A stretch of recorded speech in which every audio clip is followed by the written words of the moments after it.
Okay, so here's the file. This is what I'm going to engrave right here, and I already have it set up, but I'm gonna move it around a little bit. So you can see down here in the corner I have two layers. I have a black layer and then a yellowish, we'll call it gold. It says, well, it says yellow. We'll call it the yellow layer. Black and a yellow layer. So I'm just gonna move this one off for now. These are exactly the same size, so I created the black one first, then I just copied it, pasted it here, and I put it into a different layer. And why I do this is because on my tumblers, I run one pass with the blue light and I run one pass with the infrared. And so what you want to do, you had to have the layers stacked on top of each other. So this blue one, I have it selected right now. If I go up here to here, you can see it says blue light. Here's my settings: 60 power, 95 speed, 1 pass, 180 lines. If I go to the gold one, if I can get it to highlight, you're going to see it's IR. All the other settings are the same. So to put these together, just highlight it all, and you're going to align center, and it puts them all together. Now, since I did that, it moved it all around, but I know where I had it right here.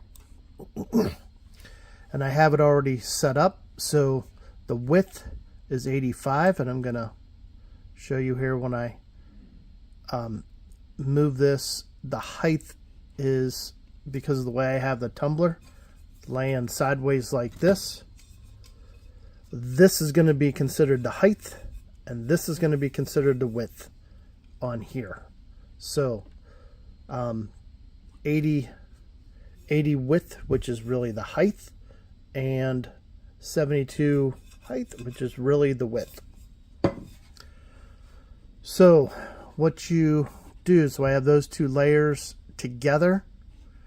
I'm going to come up here and I'm going to frame it. Well, first of all, I should show, I'm just going to stop it here. On the object here, make sure it says engraved when you come to the processing area. So I have mine right now. I'm going to show you here. I have it on the chuck, and I already leveled this all out. I have it all centered. Everything's ready to go. I measured the diameter of the cup, and I measured it right in the middle. So it's 84.2. The top of it is actually wider. The bottom of it's actually thinner. So, but that's how you do that.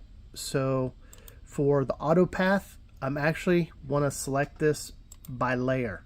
So I want the first layer to run totally, then the second layer to run next. And whichever layer you have here first, the black one, that's the first one that's going to run. That's why I have that one set as the blue layer. So I have this all set. I'm going to just push this back, and I'm going to show you I have it offset just a little bit here. So you can see the red light is offset, and it's about 2 millimeters offset, maybe 3 millimeters out of focus. So I'm just going to frame it here over here just to show you how it frames. And you're going to see, you can look to see how it's going to show up on the cup, and everything is pretty good and centered at this point. Now on this cup, I don't have to physically match anything. It just has a push on lid, so there's nothing that I have to get it exactly right. So I'm gonna put this stand up a little and put this here so we can all watch it engrave as it's going. Okay, so I have the camera all set up. Now I already framed it once. I'm not going to frame it again. I'm just going to process it, and I'm going to let the shield up like that. And I do have my glasses on, so always wear glasses if you do not have the shield down. So I'm going to let this go and not really talk while it's doing it, but you're going to see it all right here.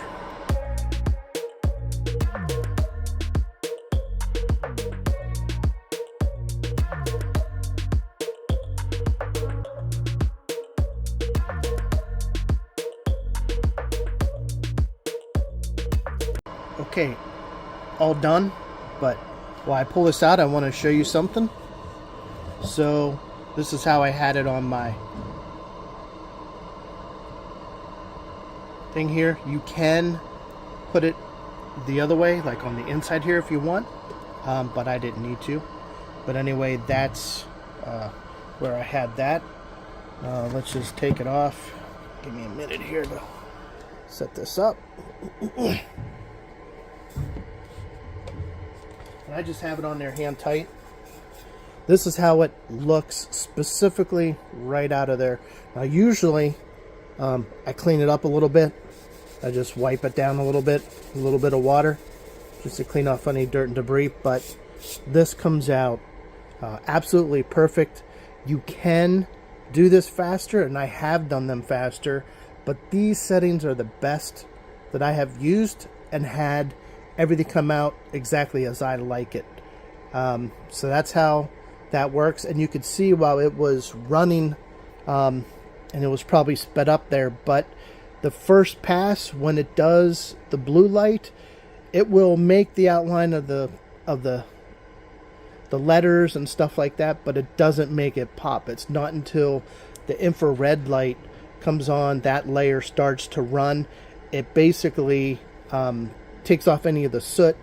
And the reason I like using the IR pass is because if there is any imperfections from the blue light, the infrared laser will take care of that.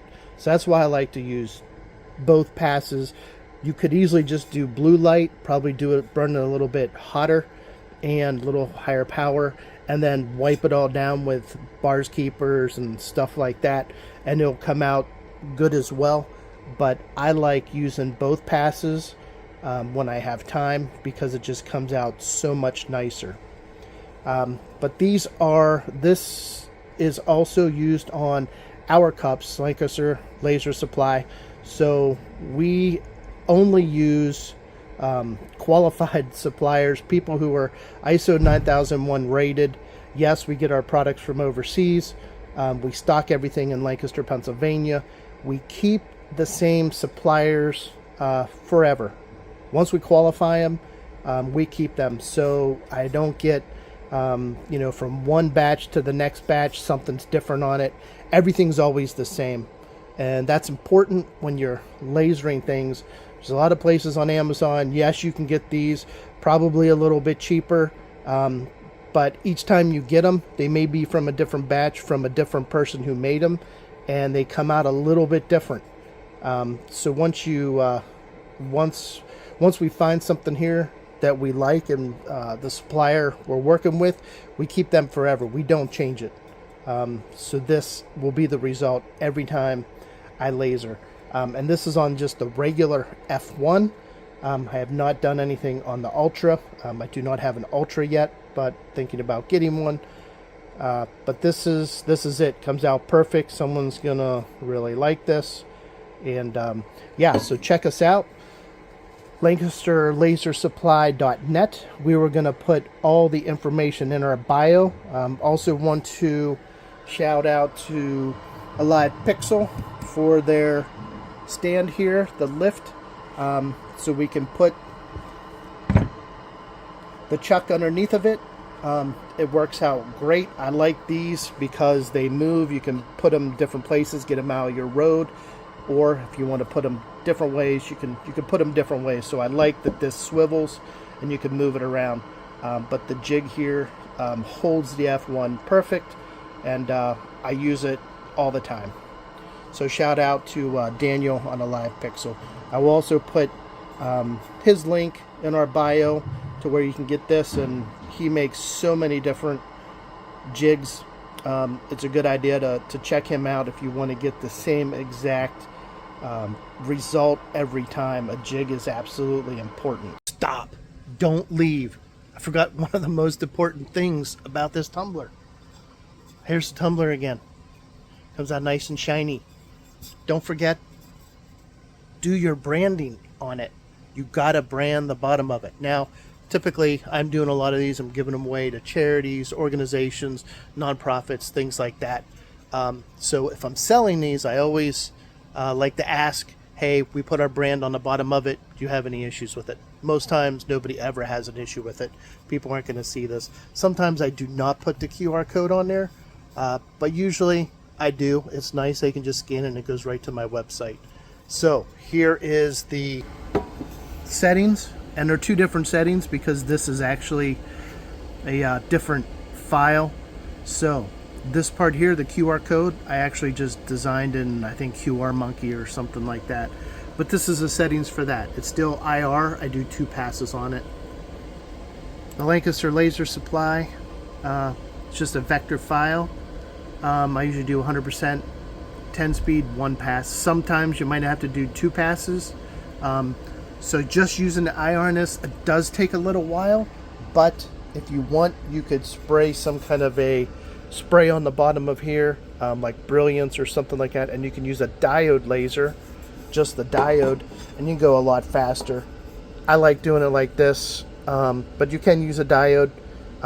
If I'm doing a lot of these, I would probably use a diode, but what I do, I have someone here who will, this is what they'll do for a while. They'll put these in, and you'll put one in, let it run, put another one in, let it run. You know, this takes probably 30 minutes to do this. So it takes a little while. But anyway, don't forget the brand. It's very important.